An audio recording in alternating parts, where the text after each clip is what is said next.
Hello, welcome to You Time. This is Senna. The purpose of the You Time podcast is to help you give yourself permission to spend a little bit of time focusing on yourself so that you can be the best version of yourself to give to other people. I am super excited about two things that have happened since my last podcast. The first is actually that I just came home from watching Rachel Hollis's Made for More documentary, and it was really empowering and inspiring and gave me a lot of ideas about things that I want to accomplish in the future. So if you have the opportunity to check that out, it's in limited release. I would definitely highly recommend it. Again, that's called Made for More. Rachel Hollis is one of my idols, is an author, a social media presence, a podcaster, and a pretty awesome role model to women. So anyway, I went by myself. My tribe was unable to attend and saw this limited release production, and I'm really pumped about that.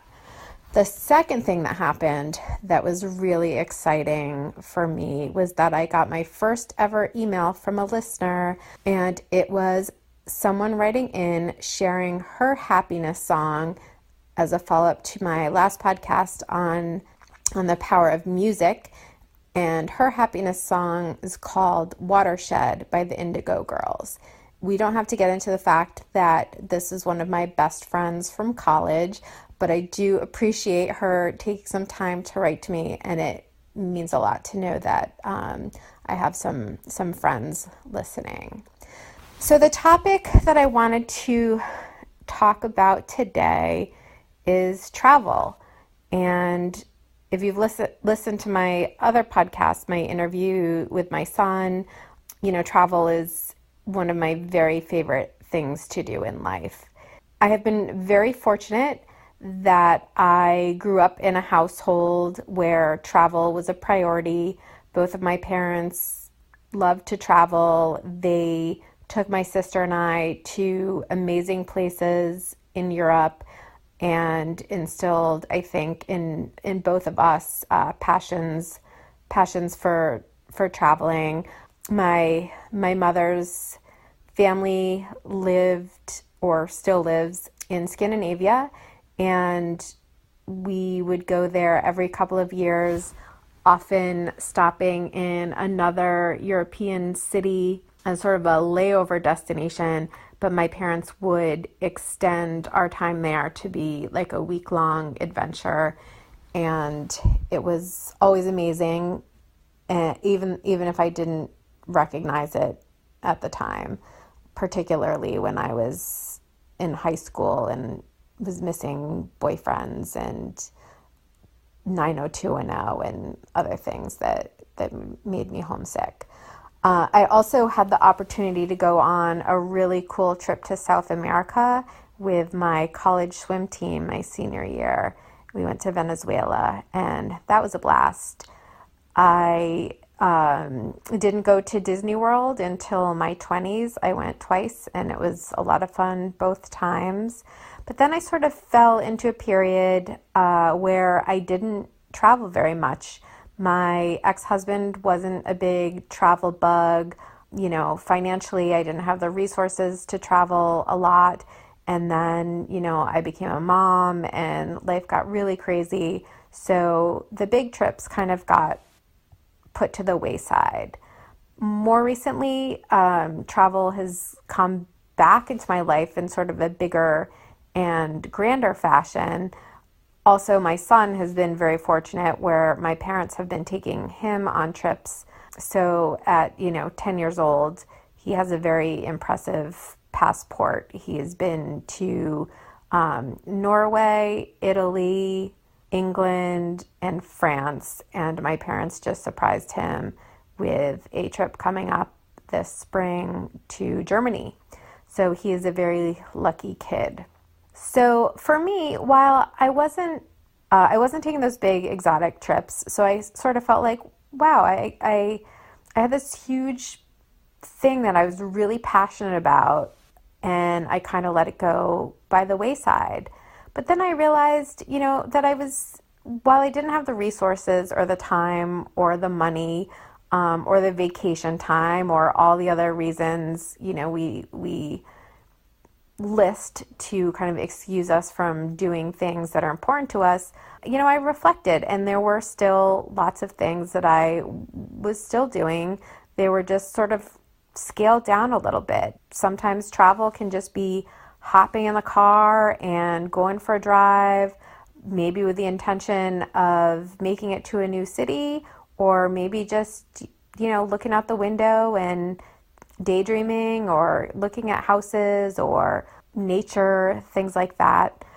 I still traveled. I still went places, even if it was just in New England or to Maine and Cape Cod or for a day trip into New York City. I was still exploring, and I was still learning about new places and new situations. In the last few years, I discovered camping, which I really love. That afforded me the opportunity to check out different campsites in New England. I am not a glamper, actually, although I wouldn't really turn it down, but I've only done tent camping, and it's been really fun. I mean, for me, my ideal travel involves kind of 50% relaxation and 50% sightseeing and exploring. And that's amazing to do in a foreign country. I went to Barcelona this past year, and that was amazing. And I would pick one major, tourist destination a day, and then I would go back to the hotel and read and relax and take a siesta, and then get ready to have a nice evening out. But even when I was doing more local adventures and more local traveling, if I was pitching a tent somewhere in the woods of New Hampshire, I'd set up the tent and have a nice night, maybe having some cocktails and some campfire food and listening to some music. And then the next morning we get up and go for a walk or explore the town or the activities that were available nearby, and then just come back and read a book or talk or play games. And, for me, being off the grid, like no phone in case of emergency, is a really nice thing for me to do while I'm traveling. This year, I was also able to do something really cool that I never really envisioned for myself. I was able to travel a bit in my former job, and I always really liked that. I did a lot of trade shows and things like that. So I got to visit a lot of different places, and I was with people I really enjoyed, and networking and learning about topics that were really of interest to me. But I never traveled alone before, and I had a trip sort of planned. It was, outlined, and I had the time off from work, and I had set the money aside to travel with someone else. And then those plans fell through, and I said, you know what? I have the vacation time. I had already discussed with my ex-husband and his partner if they would take my son for an extra day, and I decided I was going to go on vacation myself. So I booked myself 5 days and 4 nights in Bermuda and did a little bit of research. Well, I did a lot of research ahead of time. Spent a lot of time on travel blogs and looking up things and pinning them to my Pinterest page, sticking it on my vision board and pricing it out, and I realized I could do it. And I went, and it was amazing.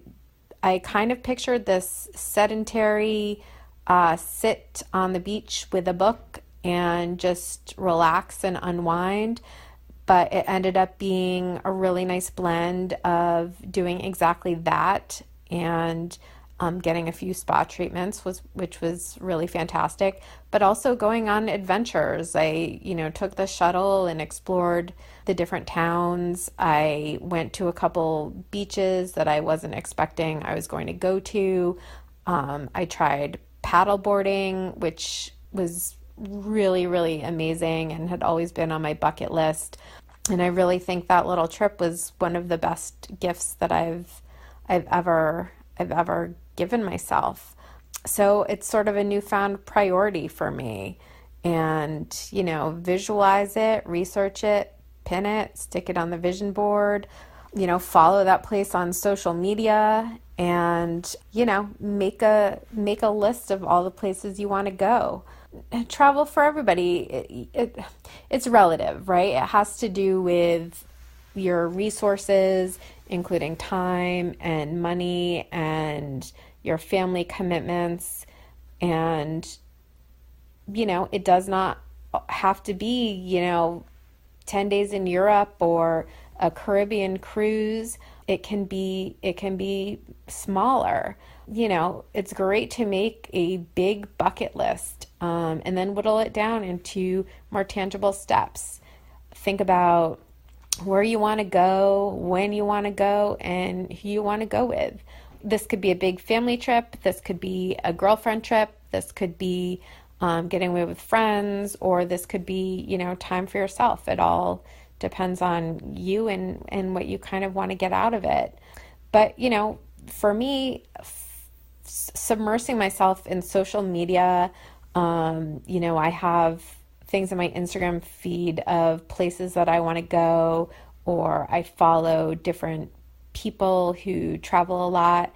So I get the visualization of it, and then, I read different travel books, and I start looking at TripAdvisor and Expedia and looking at deals and trying to get a sense of what the cost is. And then I start mapping it out. And, it can start with just saying, I'm going to put all my loose change in this jar, and someday that is going to be my fund to get me to Bora Bora.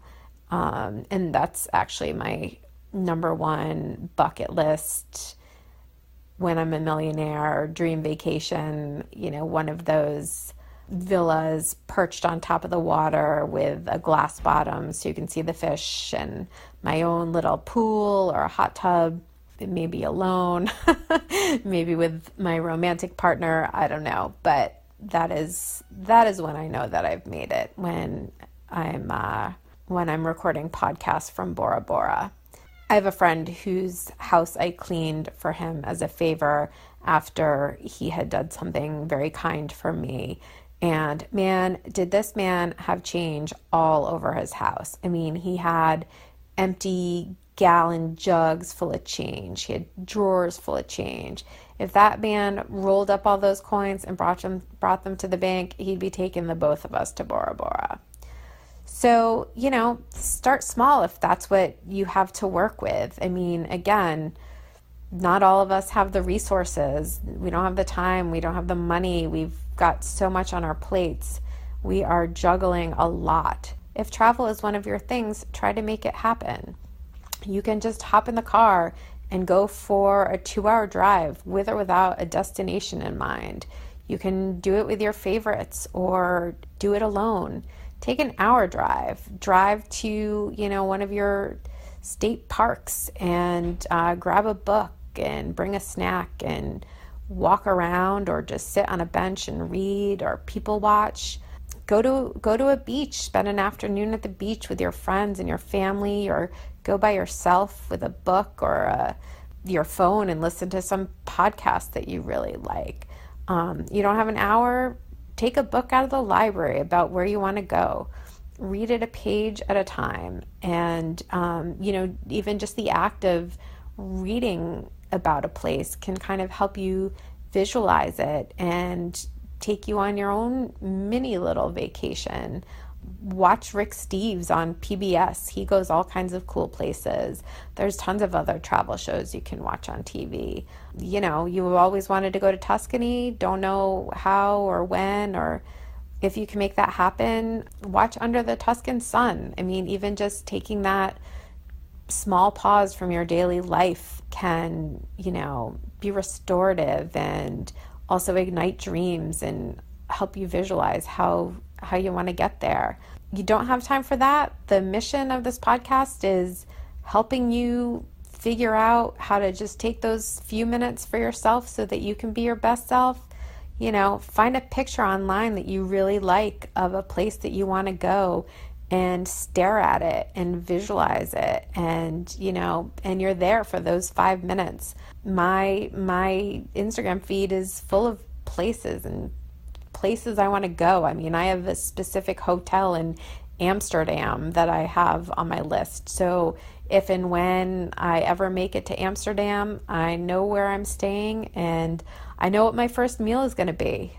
But if it's your thing, make it happen. It's one of my things, and I think it's a great gift. I think it's restorative, and it's definitely an amazing thing to share with the people you love.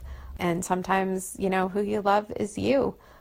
I hope that you're able to spend a little bit of you time making a list of places you want to go and how you might get there, and that you can make those dreams come true.